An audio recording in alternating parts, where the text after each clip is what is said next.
engagement to the Somalis in the United States is because he has been engaging, listening, and understanding. So I would encourage the other ambassadors to do the same and even create an opportunity where they can give the Somali diasporas in Europe, North America, to directly participate into the designing the initial stage of the development projects in Somalia. And the final one, which is support from the international community. I think if we get these three roles, we can come with a very well-coordinated diaspora engagement. Otherwise, within the USA, we have so many talented Somalis, so many organizations, so many different organizations. So we cannot do that much without coming effective approach that we can work with the Somali federal government and eventually build the capacity of Somali public institutions. Thank you. Thank you, Abdurrashid. I'd like to present over to Deek Africa. Assalamu alaikum again. My name is Deek Hamid, Executive Director of Forces Fund. And I would like to see the federal government take a proactive role in extending the existing enabling environments for diaspora and civil society engagement in a productive manner. At Forces Fund, we get a lot of questions from amazing, active diaspora, young people in the diaspora who want to come to Somalia and start a business, create opportunities and jobs. But the issue is the business registration process takes way too long. And I think maybe if the government can take a proactive role in extending these enabling environments and making it easy for civil society organizations and diasporas to actively, get engaged and create opportunities and jobs. That's the best way to engage. Thank you. That's excellent. And finally, before turning back to the government's response, Joe here. Thank you very much, Chair.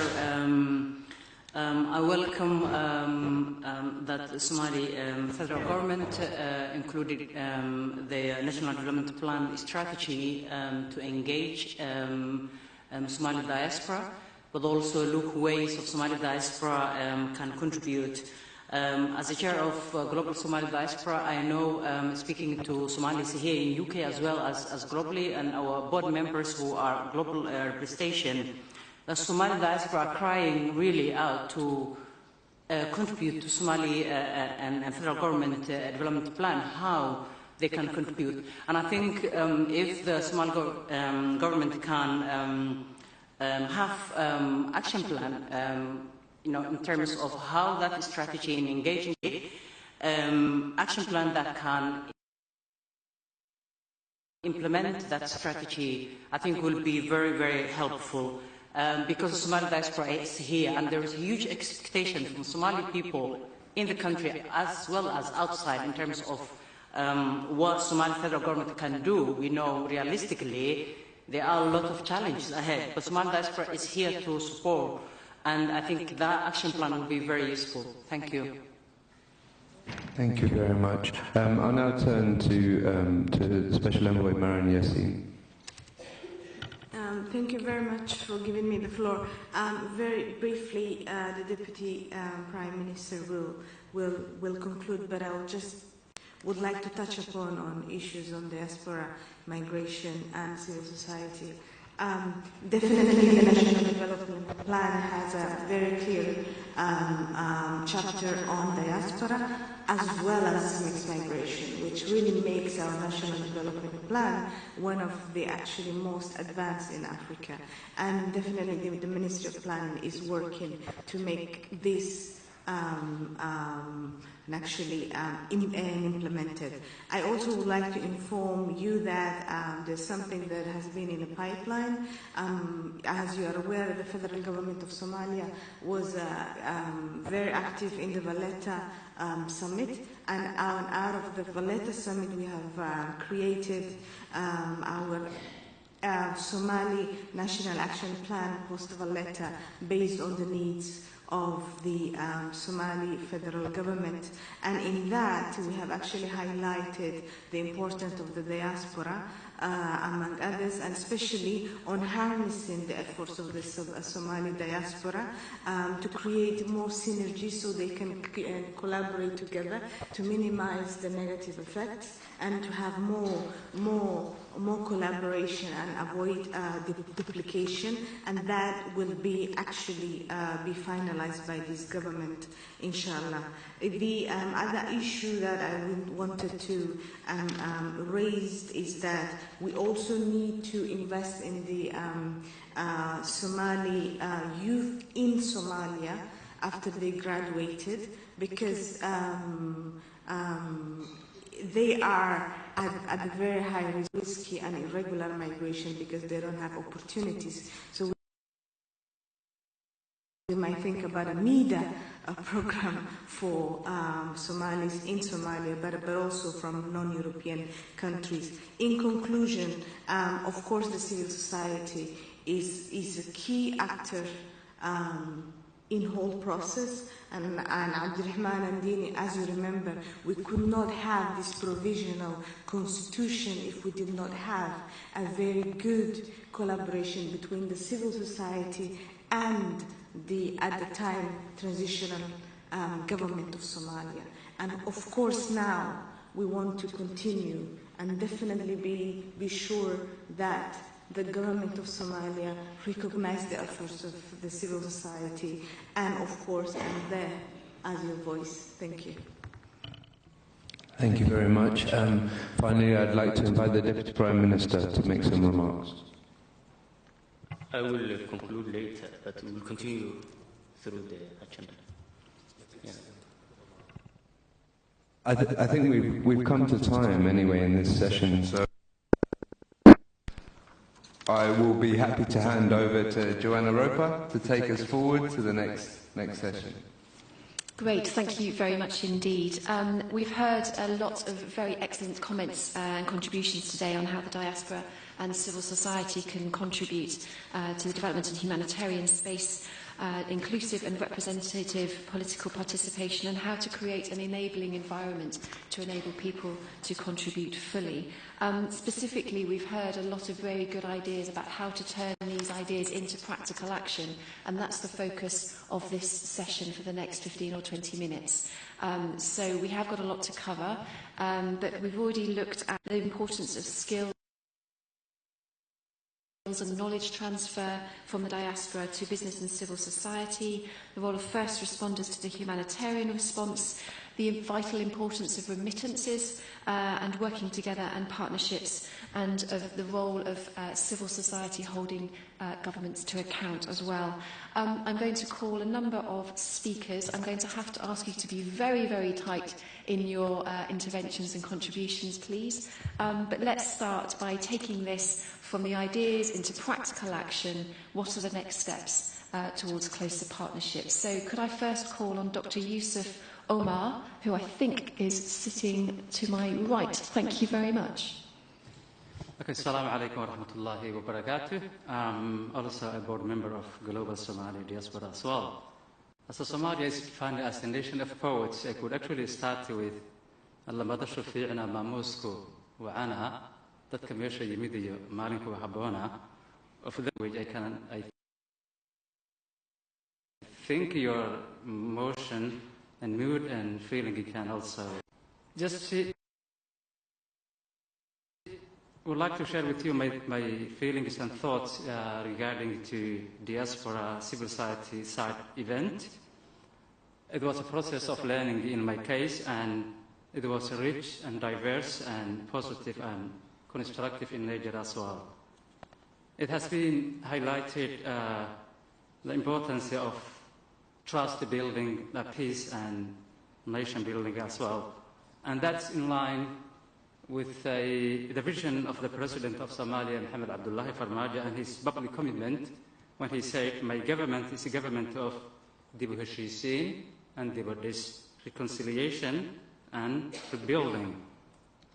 And in that sense, I think Somali federal government, diaspora, civil society, UN, and UK and Somali friends could actually think collectively the best way to respond to the root cause of Somali challenge or the drivers of violence.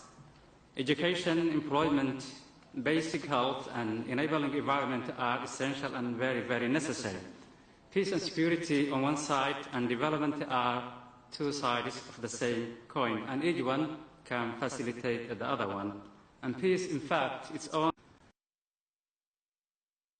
However, the discussion from yesterday and today was about this initiative should be driven by a Somali perspective. It should be a locally owned project strengthened by the international community, UN, and friends of Somalia.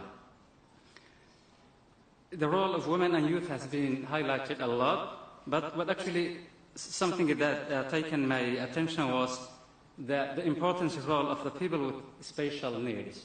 Actually, their voices and views can touch the hearts and the minds of everyone. They are peacemakers in Niger. I might conclude very inspirational words, and also he could correct me if I misquote him, the ambassador of UK to Somalia, when he said, talking to Iran, Somalia is experiencing now the problems, the headaches, the challenge, of a country that is coming together rather than a country that is falling apart. So the Somalia really is coming together and is recovering. That's the reality. In conclusion, the final word. Could I ask you to conclude, please? Okay, final word. The Somali government, the diaspora civil society should establish a platform that could follow up these activities. Thank you very much. And I'm delighted to welcome the President of Somalia, President Farmajo.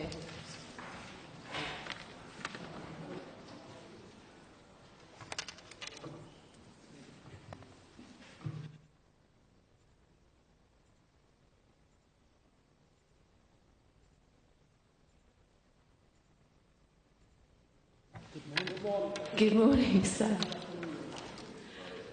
Thank you very much indeed for joining us today. We'll conclude this session and then we'll invite you, sir, to say some closing remarks. Thank you very much indeed. Can we move on to Fatun Adan, who I think is just over there. Thank you very much. Good morning for everyone. We're talking about the whole. Thank you for everyone and the President and Deputy Prime Minister. And we conclude in how can we work together, the civil society, the government, and the diaspora. The way we talk whole day was we're talking about a good thing for diaspora doing in Somalia, but also another things we talk about.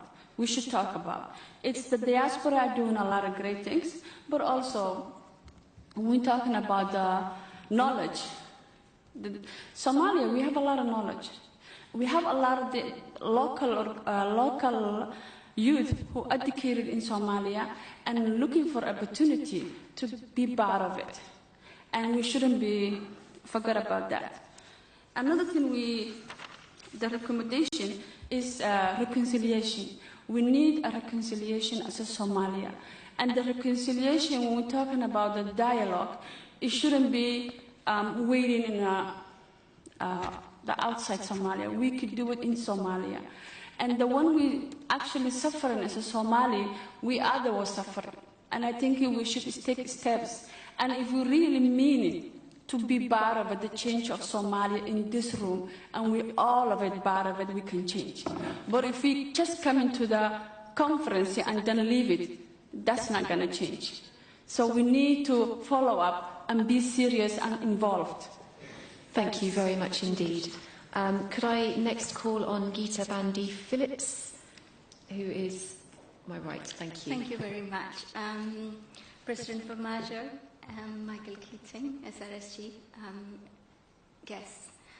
It's great to be here. I just want to say 3 recommendations going forward, what NGOs can do to help the new partnership. One of them being the new National Development Plan. This is one of its kind, and it's the first one since 1986. And the consultations have been real, fruitful, and all the NGO partners are raring to go and crack on. So that is quite exciting, and we are looking forward to it, and ensuring we work very closely with the federal government.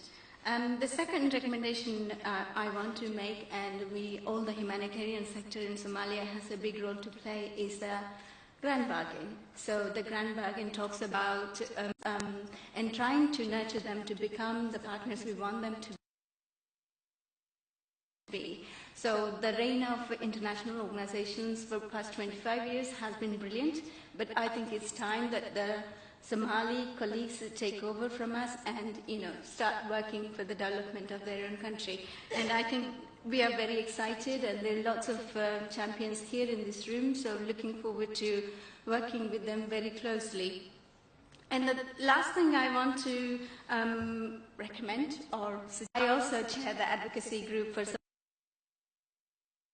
Somalia NGO Consortium. There is a vibrant group of advocates in Somalia. So please make use of us. So for example, we're talking about debt cancellation or averting a famine in Somalia. We have done some good stuff around averting famine in Somalia. But we are doing new things. We are voice of people, and the younger generation is there and wanting to help. So make use of us. Another side effect, not intentional, but a side effect, is that we have created a lot of cabinet for President Formaggio. So the humanitarian sector takes a big chunk out of new cabinet. So there are people who are actually helping. So let's keep building on it. Thank you very much indeed. Some really constructive comments and suggestions there. May I pass over to my colleague on my right, Michael Keating, for the next... Really? Well, thank you very much.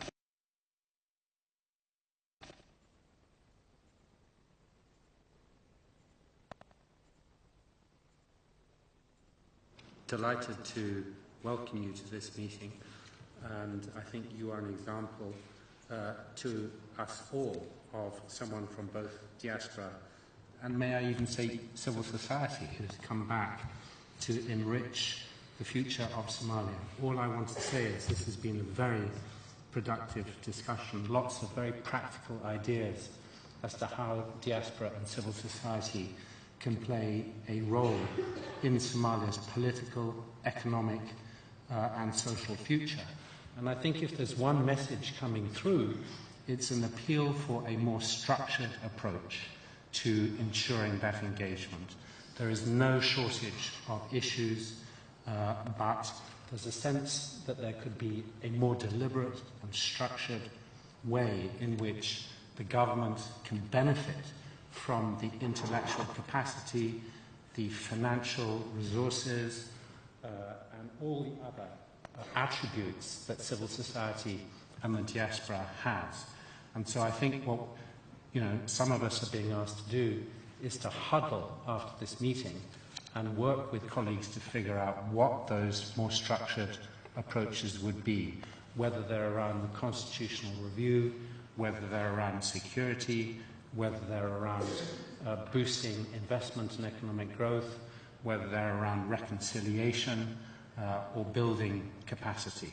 So let me just stop on that note and say what a great meeting, and I'm so grateful to everybody who has come to it, because we're going to have a long to-do list to come out of this, and we certainly want to work with you, Mr. President, and your government to make sure that the fabulous potential of the diaspora and civil society is fully realised in the months and years ahead. Thank you. Thank you very much indeed. I think I have one more possible speaker, and then we have a couple of minutes for other interventions, and I'll hand over to the President. Thank you very much. Do we have Abdi Sattar Gila in the room? Thank you. Thank you very much. As a federal government of states, we really had many fruitful discussions here.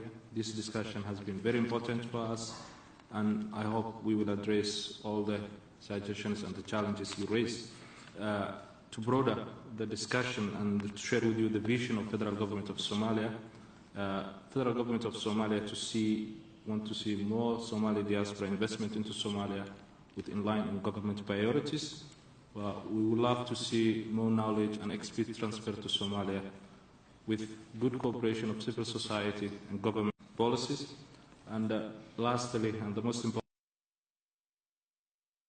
part, we would like to see Somali diaspora taking part action and advocating the interest of Somali people and urgent issues in Somalia.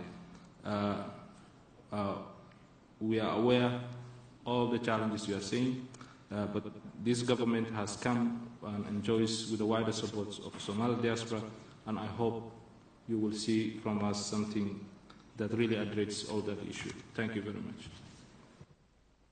Thank you very much indeed for that response. We had some very, very good constructive contributions there about knowledge, about reconciliation, about harnessing the energy and enthusiasm and to make it practical and structured. Thank you very much indeed for your response, and I'll hand back to the Deputy Prime Minister. Thank you. Okay. Thank you very much, everyone. Before I invite the President to close, Mr. President, it's an honor for me to welcome you to this session on diaspora and civil society organization and youth as well. We have a very good and fruitful discussion on diaspora contribution on economic, political and humanitarian interventions and building trust between the role of between the diaspora and civil society and also the youth. We discussed decision making, peace and governance, the relationship between diaspora and local youth, the integration of the Somali diaspora in their respective countries, and how the Somali youth are now currently leaders of the country, not only the future leaders of Somalia, but already they have a positive role to play. I would like to conclude in a couple of words. The discussions were really fruitful, and the way forward for the federal government is that we do more investment, knowledge transfer from the diaspora. But I would like to remind you that this government is only 40 days old. We were approved by the House of Representatives on in the first day of April. President Farmacho was elected 8 February, and in 2 weeks' time, he appointed a Prime Minister who in 3 weeks' time appointed also, formed a cabinet. But we take stock of the positive contribution of this discussion and the novel ideas put forward. Now I will welcome the President to conclude. Thank you. Thank you, Deputy Prime Minister. It's a great honor for me to be here today, this event on diaspora and civil society contribution to Somalia. Excellencies and distinguished ladies and gentlemen, I wanted to thank you all for organizing and participating in this event on diaspora and civil society contribution to Somalia. The federal government of Somalia do acknowledge the effort and support that Somali diaspora do provide to Somali people. Somali diaspora had always been and still is one of the main contributors to Somalia. They bring much needed capital, investment and knowledge expertise into Somalia. I am glad to announce that the federal government of Somalia will establish National Diaspora Agency, NDA, that will help and facilitate more diaspora contribution into Somalia. On the other hand, the federal government of Somalia does acknowledge the positive contribution made by Somali civil society to Somalia. My government will address the challenges Somali civil society face and facilitate their positive contribution to Somalia. I want to make just one announcement. Tonight we have a big event, and I will speak with all Somali community here in London. I wanted to invite you, all diaspora and civil society tonight, and I think it will be a great and more discussion event. Thank you.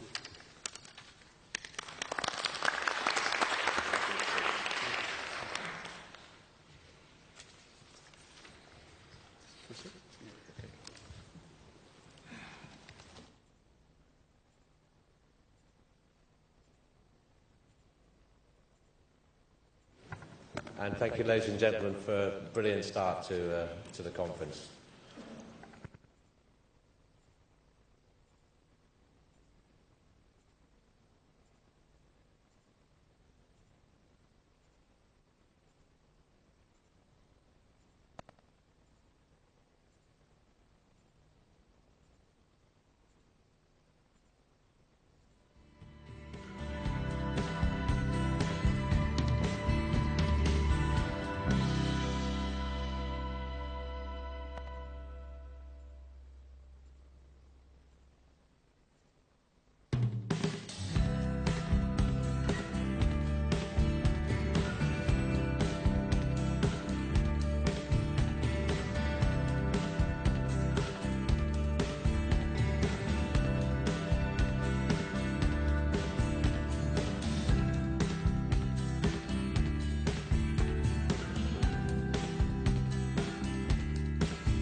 Before I close, I'd just like to invite Mr. Muhammad Ali Farah, who is representing particularly the handicapped, and we haven't heard much about that today, to say a few words, and then we'll close up. Thank you. Hello, everybody. I'm called Muhammad Ali Farah, and I'm glad to speak in front of you. Also, I wanted to thank for UK government, United Nations and Somali government for inviting me to come here to participate in this fruitful meeting. I wanted to say one thing that I have already yesterday put my effort in the pre-event meeting that we held yesterday, FCO. I'm representing Somali Disability Empowerment Network. Is an organization, is a number of the organizations that works and assists the rights of disabled. As we are aware, persons with disability in some countries, like African countries and developing countries, face huge challenges that resulted in their exclusion from the mainstream of the society, making it difficult to access the fundamental rights like economic, social, political and cultural rights. I request this platform to highlight the issue of those unreported histories, or the issue of those people with disability that usually in every table. So that I request you to add the communique, either tomorrow meeting or today, this issue for disabled people. In Somalia, people with disability are estimated 15% as WHO report 2001. So those people, they are a grave number. And we need to highlight or to address those people, to include and make it inclusive in every platform like these things. So to me to talk, even though it's the last time, I'm happy. Thank you.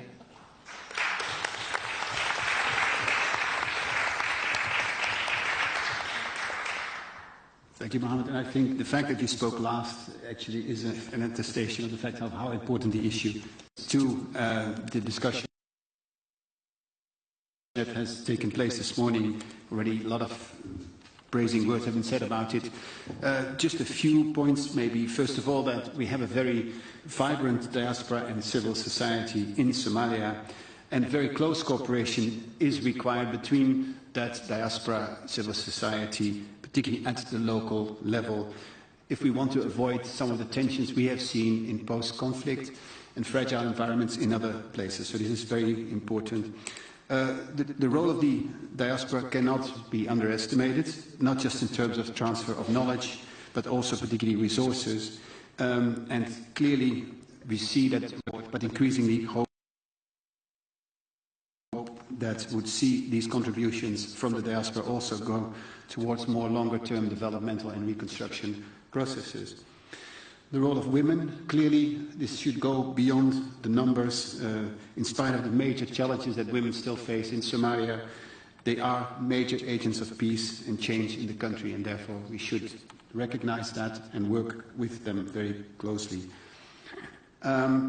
Important role of diaspora and civil society in terms of building an enabling environment for the change, but at the same time we need to build an enabling environment in which civil society and diaspora can contribute to that change on a way forward. So we need to take away the different obstacles that may be in their way of actually cooperating. And then finally, just to say that civil society, NGOs, diaspora will play a key role in terms of the implementation of the various roadmaps that we have agreed upon and will agree upon here in the conference. We'll be talking later about these, but in particular I want to mention here the National Development Plan, the Security Pact, and of course the National Partnership, the new partnership that we are about to conclude in the next few days. Thank you very much for your cooperation. It was a wonderful meeting, and I think we'll take a lot of conclusions forward out of this meeting. Thanks again.